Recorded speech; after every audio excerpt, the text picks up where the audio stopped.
Oi, pessoal, tudo bem? Passando aqui para falar um pouquinho sobre afasias para vocês. Esse tema chamou a atenção do grande público de modo geral, depois que o Bruce Willis, que é um ator que participa de grandes produções de Hollywood, aos 67 anos, anunciou o afastamento da carreira em função de um diagnóstico de afasia, segundo ele. Então, é uma condição que pode afetar qualquer pessoa.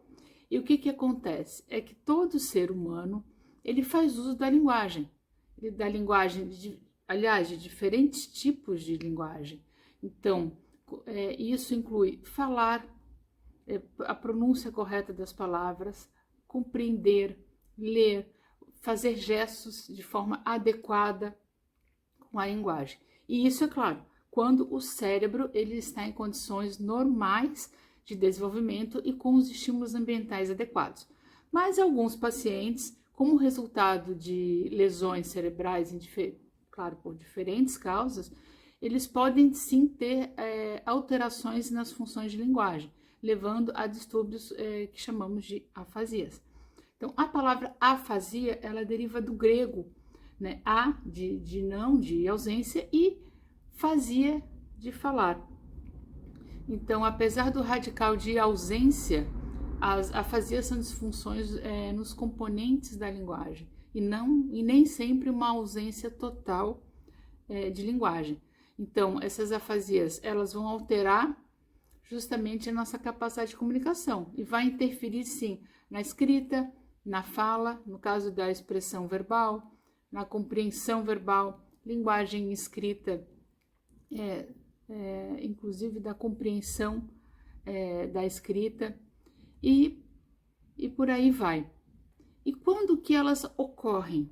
Bem, geralmente elas ocorrem depois de lesões cerebrais que em geral vão acometer o hemisfério esquerdo, principalmente em regiões frontais e temporais, que é onde para a maioria das pessoas fica as redes neurais que mais viabilizam nossas funções cerebrais atreladas à memória, à linguagem.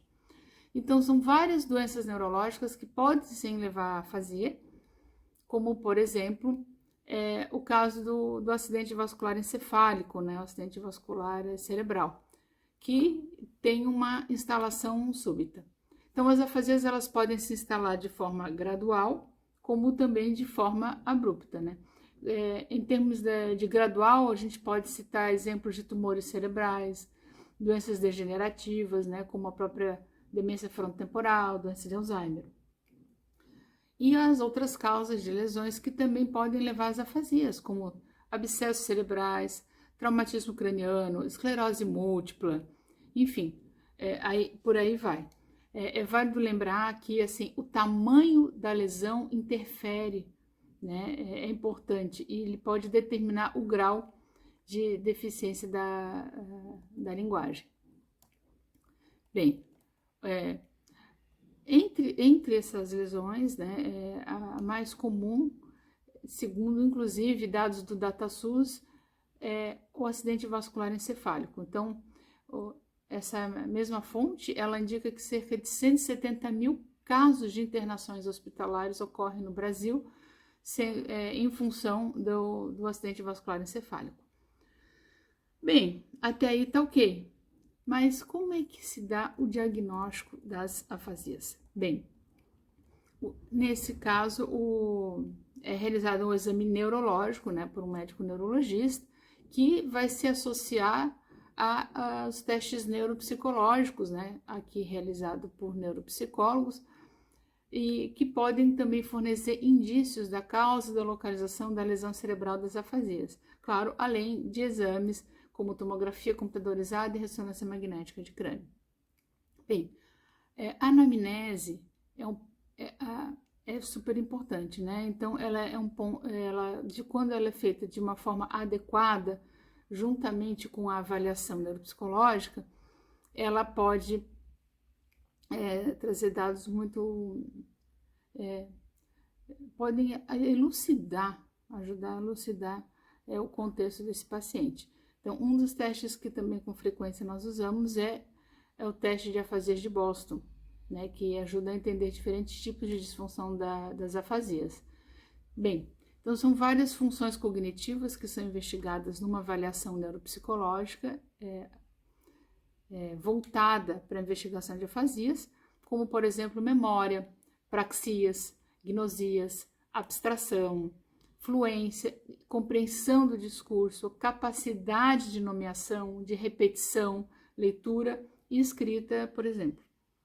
Bem, e aí nós vamos então para um outro passo, né? Tem em mente que há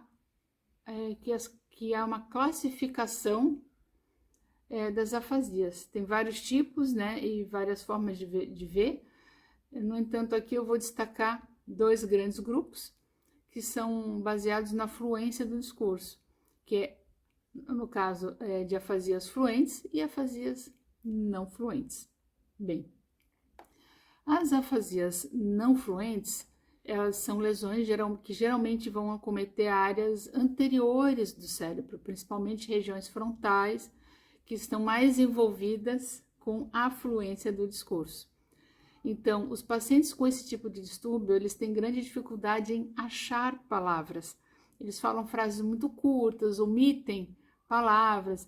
Então, uma pessoa assim pode dizer, quer comida, ou a praça de caminhada hoje. E aí os ouvintes, eles podem entender o significado do que foi dito, sim, né? Mas não quer dizer que o discurso não está deteriorado, tá? Então, as pessoas com afasias não fluentes, elas podem entender, né, o que as outras pessoas estão querendo dizer, podem expressar, né? Mas os pacientes geralmente estão conscientes de suas dificuldades, né?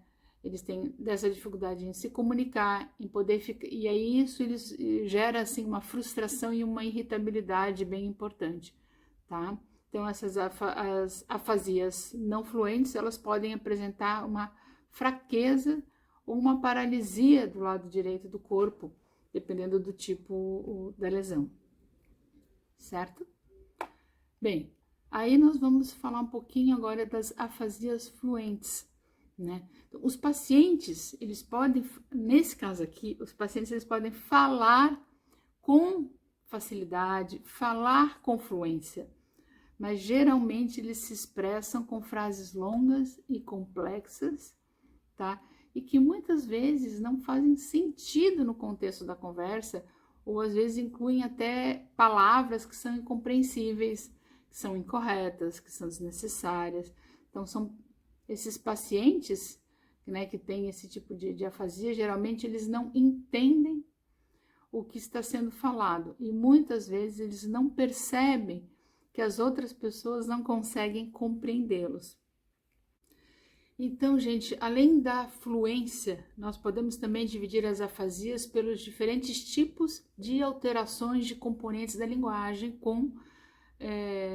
seja com lesão cortical e etiologia vascular, como a afasia de Broca, a afasia de Wernicke, a afasia de condução, a afasia global, a afasia transcortical motora, a afasia transcortical sensorial, a afasia transcortical mista e a afasia anômica, tá? Vale lembrar, isso é bem importante também, que as afasias não devem ser confundidas com outras alterações da fala, tá? Como disartria, que é uma alteração neurológica, sim, caracterizada por uma dificuldade em articular as palavras de forma correta. E também com a disfonia, que é popularmente entendida como uma rouquidão, tá? Que é uma dificuldade na vocalização das palavras, geralmente relacionada à disfunção de cordas vocais. Aí é bem específico mais para otorrino, fonoaudiologia, especialmente, né? Bem, acerca então do tratamento das afasias, né? Claro, se pensar, o ideal é ter um rápido atendimento, especialmente naqueles casos da instalação da afasia de modo agudo ou súbito, né? E claro, o diagnóstico correto ajuda muito no prognóstico das sequelas. E o ideal é que logo possa ser iniciado, além da questão do acompanhamento neurológico, né? Um tratamento de base, né, com a indicação de programas de reabilitação cognitiva e fonoterapia. Então, dá para a gente avistar, né, uma melhora desse horizonte.